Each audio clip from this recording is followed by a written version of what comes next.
Assalamualaikum warahmatullahi wabarakatuh dan selamat pagi murid-murid. Diharap kamu semua berada dalam keadaan sehat. Tajuk pembelajaran kita hari ini ialah membina perenggan. Sebelum ni cikgu dah ajar kamu tentang cara-cara membina perenggan, terutama sekali di dalam penulisan karangan. Jadi hari ini kita lihat mula bagaimanakah cara untuk membina perenggan dalam penulisan karangan. Jadi untuk itu cikgu nak kamu buka buku teks, buku teks Bahasa Melayu jilid 2, muka surat 31.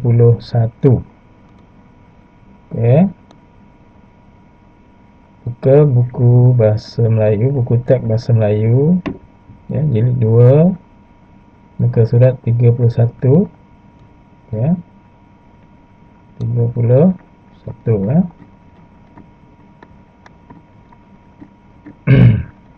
Jadi tajuknya ialah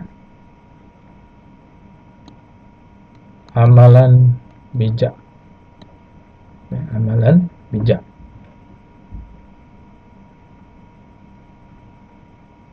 Sebelum ni ataupun semalam kamu telah belajar ataupun cikgu sudah beritahu kamu apakah yang dimaksudkan dengan amalan dalam pembelajaran pantun. Jadi amalan ialah sesuatu yang kita buat selalu, ataupun menjadi kebiasaan kita. Jadi amalan bijak ni ialah satu perkara yang kita buat dengan menggunakan kebijaksanaan. Bijak tu pandai. Jadi kita lihat bagaimanakah sebelum kita lihat cara nak membuat penulisan membina perenggan. Kita lihat dulu apa cerita yang terdapat dalam buku teks muka surat 31 ini. Kita baca sama-sama. Petang itu Alice dan ibunya ke pasar raya. Pasar raya. Sebelum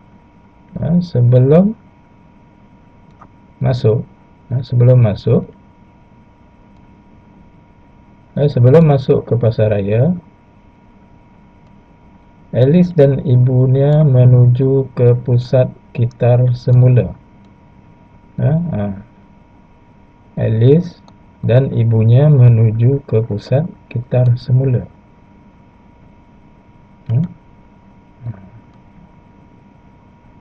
Pusat kitar semula, tempat tempat mengumpulkan barang-barang yang boleh dikitar semula. Maksud kitar semula ni ialah yang boleh digunakan semula. Contohnya tin minuman, kertas, plastik. Jadi barang-barang tersebut boleh digunakan semula untuk dijadikan barangan-barangan lain. Contohnya tin minuman yang kita dah tak guna lagi, kalau kita dah minum, jangan buang. Benda tu boleh dikumpulkan di pusat kitar semula. Boleh jual, boleh dapat duit. Jadi di sini Alice dan ibunya menuju ke pusat kitar semula sebelum mereka masuk ke pasar raya. Jadi kalau kamu lihat dalam gambar itu, ada gambar ada gambar tong kitar semula. Ini tong kitar semula. Ini tong kitar semula.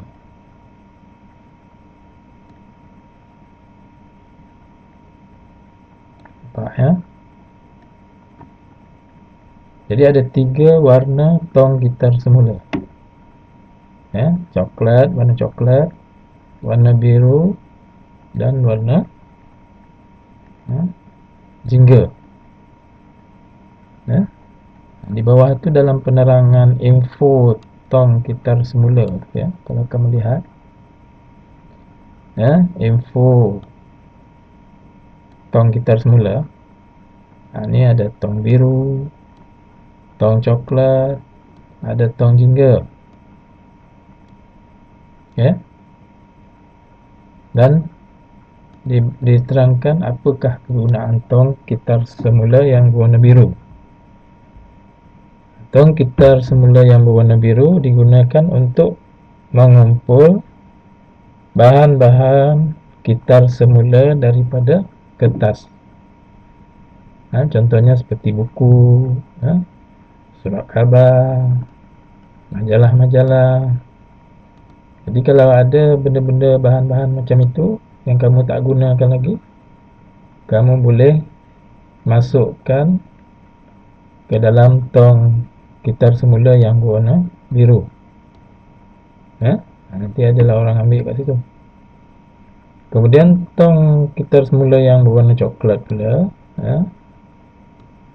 adalah untuk barangan seperti barangan kaca, botol kaca, balang-balang makanan kaca, botol-botol ubat. Jadi bahan-bahan kaca masuk dalam tong kitar semula yang berwarna coklat. Manakala tong kitar semula yang berwarna jingga adalah untuk tin aluminium, dan plastik, seperti tin minuman, beg plastik, botol air mineral, dan bekas-bekas makanan lah. Asalkan benda tu daripada aluminium ataupun plastik, boleh masuk dalam tong kitar semula yang berwarna coklat. Jadi ini kena ingatkan, kalau barang daripada kertas nak masuk dalam tong kitar semula warna apa. Kalau barang yang dah tak guna lagi tu daripada kaca, nak masuk dalam tong kitar semula warna apa. Dan kalau ianya tin atau plastik, nak masuk dalam tong kitar semula warna apa. Baik, tu dia punya tong ataupun warna-warna tong, dan juga untuk apa tong itu digunakan. Okey.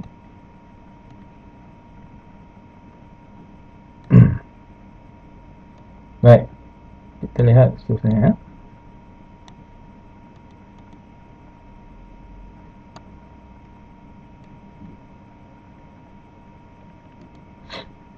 Jadi kita baca seterusnya tadi. Alice mengeluarkan semua barang yang dibawanya. Antara barang tersebut ialah surat khabar, bekas plastik, dan botol kaca. Alice mengeluarkan semua barang itu dengan berhati-hati, berwaspada. Jadi ada 3 barang yang dibawa oleh Alice. Barangan surat khabar, bekas plastik, dan botol kaca.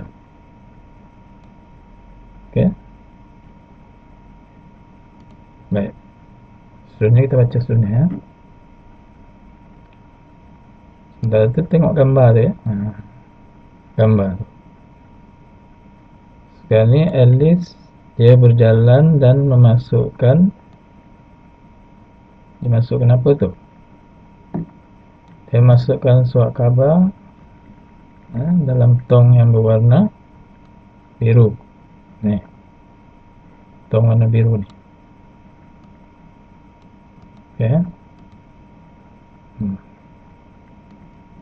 Tong warna biru.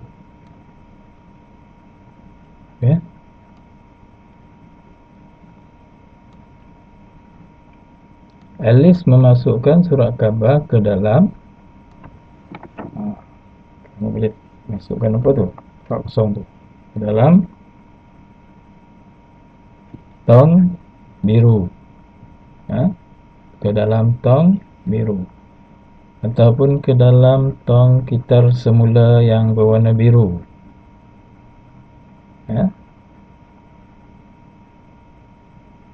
Selepas itu dia memasukkan, dia masukkan apa ke dalam tong yang berwarna jingga.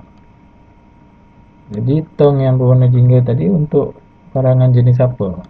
Tengok balik yang kat bawah ni. Ni bawah ni. Yang kat bawah ni, tong warna jingga tadi untuk apa? Ni. Okey.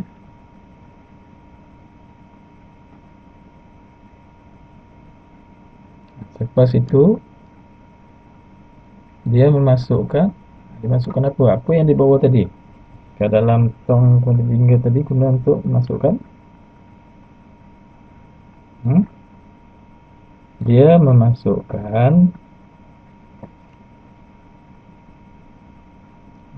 botol plastik ataupun botol plastik.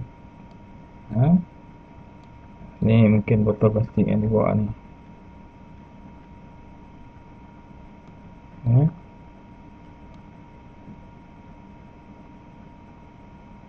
Ni mungkin ni botol plastik yang dibawa. Alice memasukkan, ataupun selepas itu dia memasukkan botol plastik ke dalam tong berwarna jingga. Kamu boleh tulis macam tu.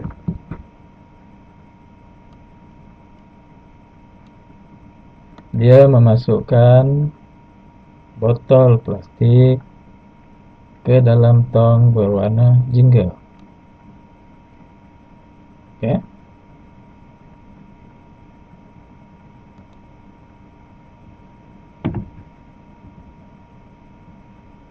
Kemudian Alice memasukkan, dia masukkan apa? Tadi surat khabar dia dah masukkan dalam tong warna biru. Bekas plastik ataupun botol plastik tadi dia dah masukkan dalam tong warna jingga.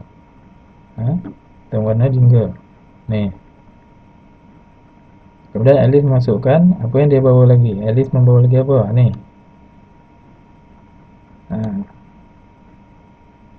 Alice memasukkan botol-botol kaca ke dalam tong coklat. Kemudian Alice memasukkan, dia masukkan apa tadi? Ni. Botol-botol kaca ke dalam tong yang berwarna coklat. Sebab tong kita semula yang berwarna coklat ni adalah untuk barang-barangan yang dibuat daripada kaca.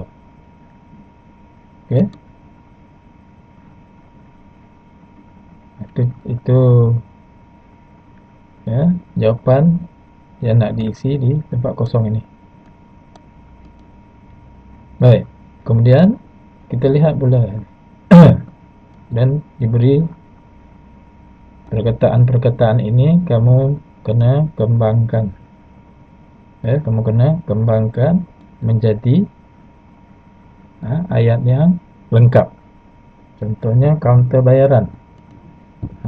Kaunter bayaran.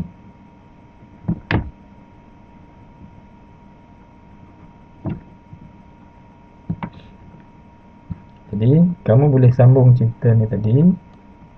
Cerita ni kamu dah isi tadi tempat kosong.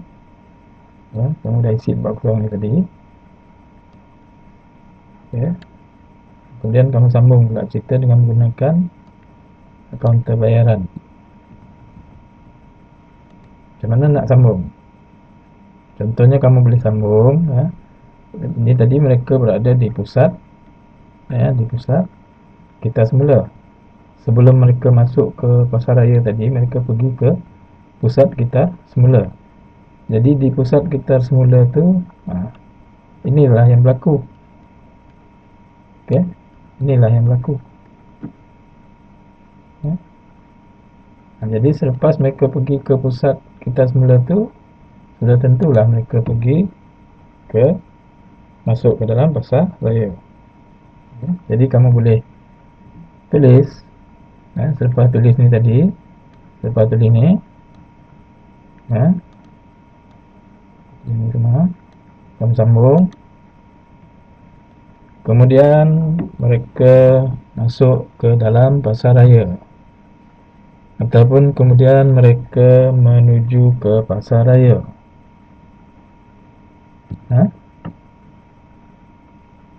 Selepas mendapatkan barang-barangan yang dikehendaki, Alice dan ibunya pergi ke kaunter bayaran. Kaunter bayaran ini maksudnya adalah tempat untuk membayar barang-barang yang kita dah belilah. Cuba sambung dulu ya. Selepas kamu tulis ni, kamu sambung dengan ayat. Ini contoh cikgu bagi. Kalau kamu nak gunakan ayat kamu sendiri pun boleh ya. Kemudian mereka menuju ke pasar raya. Titik.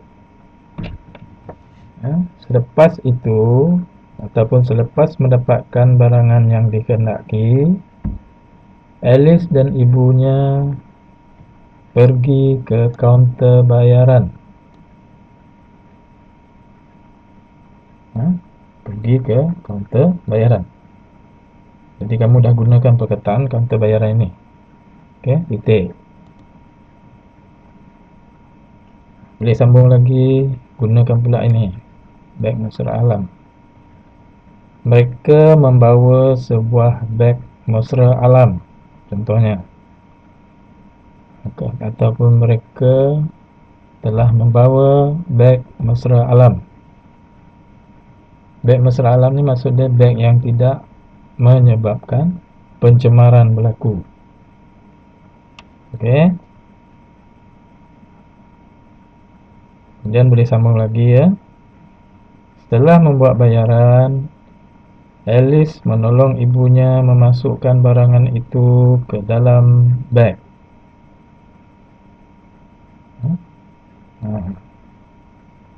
Setelah membuat bayaran, Alice menolong ibunya memasukkan barangan itu ke dalam beg. Okey. Ini tadi kamu boleh terusnya. Beg mesra alam itu digunakan untuk menggantikan beg plastik. Okay. Beg mesra alam itu digunakan untuk menggantikan beg plastik. Okay. Ini contoh beg mesra alam lah, yang tidak menyebabkan pencemaran. Okay.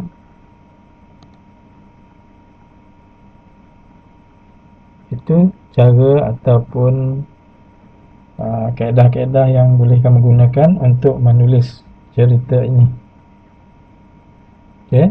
Jadi sekarang ni dah lengkap lah cerita yang hendak ditulis. Daripada atas ni tadi, daripada atas ni tadi, cikgu beritahu kamu Jadi ini perenggan pertama. Perenggan pertama. Ini perenggan pertama. Sampai sini perenggan pertama, sampai sini. Kemudian ini perenggan kedua.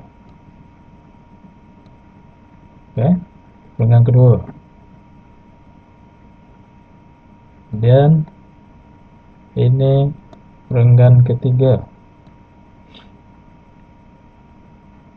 Dan ini perenggan keempat. Perenggan keempat, tulis dalam bentuk ayat yang lengkap. Maksud ayat yang lengkap ni, kamu tulis dalam bentuk macam ni lah. Kamu bina ayat yang lengkap. Contohnya tadi cikgu dah terangkan tadi, kalau kaunter bayaran ni macam mana ayat dia, kalau beg masalah alam ni macam mana ayat dia, kalau ganti beg plastik ni macam mana ayat dia. Okay? Itu cara untuk menulis karangan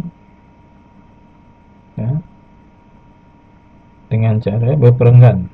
Ada berapa perenggan tadi tu? 4 perenggan. 1, 2, 3, 4. Jadi ada 4 perenggan semuanya. Okay? Jadi contohnya macam ini ya.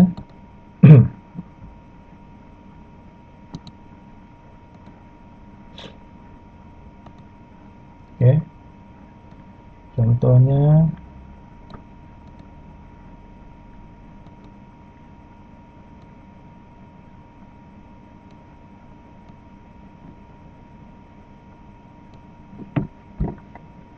ya.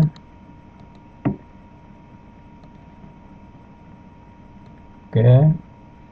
Mula tulis hari Selasa, kemudian tulis tarikh, tulis tajuk. Ketiga-tiga ni mesti digariskan. Mesti garis.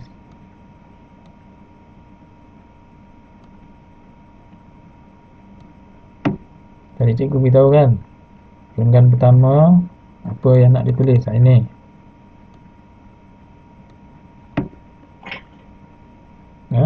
pada petang itu Alice dan ibunya ke pasar raya. Sebelum masuk ke pasar raya, Alice dan ibunya menuju ke pusat kitar semula. Jadi perenggan pertama ini, dulu cikgu pernah terangkan, dianya tak perlu jarak seperti perenggan kedua macam ni. Kalau perenggan kedua ni kan dia jarak sikit ni, ada ruangan kosong di sini. Ini tak perlu. Contohnya ini garisan buku kamu. Ini garisan buku kamu contohnya. Jadi permulaan ayat perkataan yang kamu nak tulis tu mesti hampir dengan garisan tu, garisan buku kamu tu. Ini perenggan pertama. Perenggan kedua,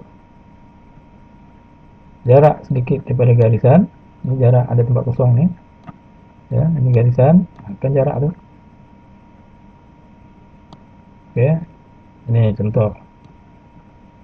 Alice mengeluarkan semua barang yang dibawanya.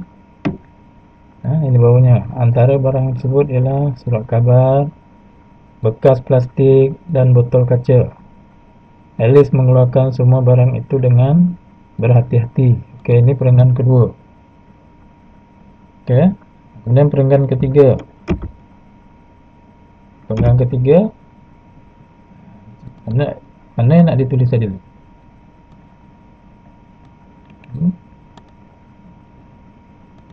Perenggan ketiga,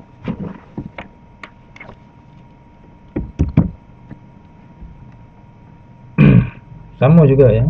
Yang ini mesti jarak. Dia tak boleh macam ni, jarak.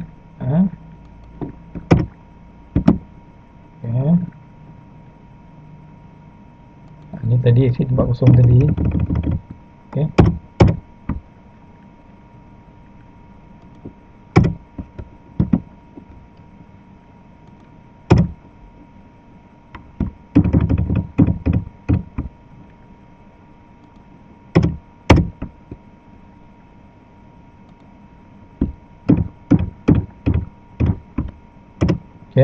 Ini perenggan kedua. Perenggan ketiga.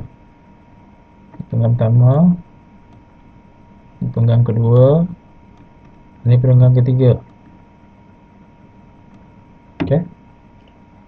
Alice memasukkan surat khabar ke dalam tong warna apa? Alice memasukkan surat khabar ke dalam tong biru.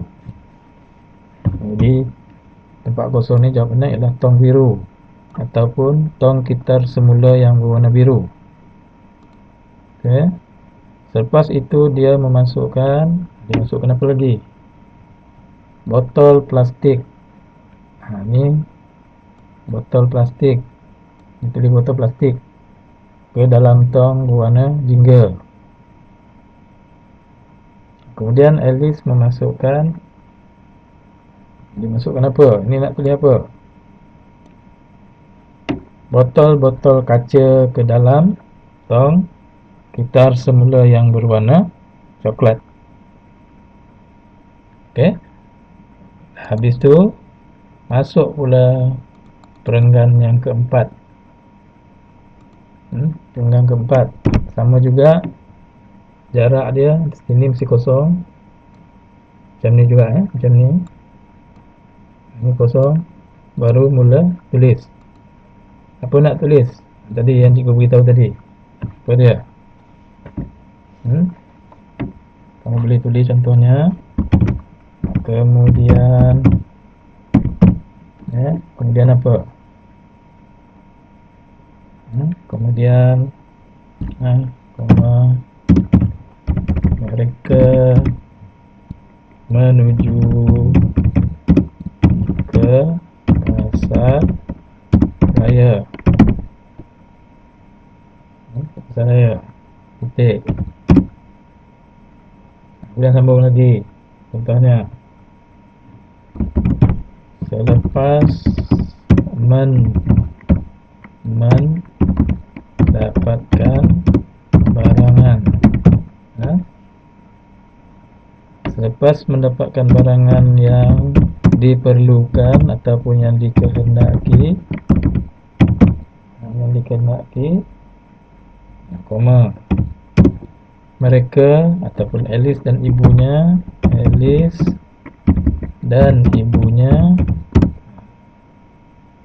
apa? Pergi ke kaunter bayaran.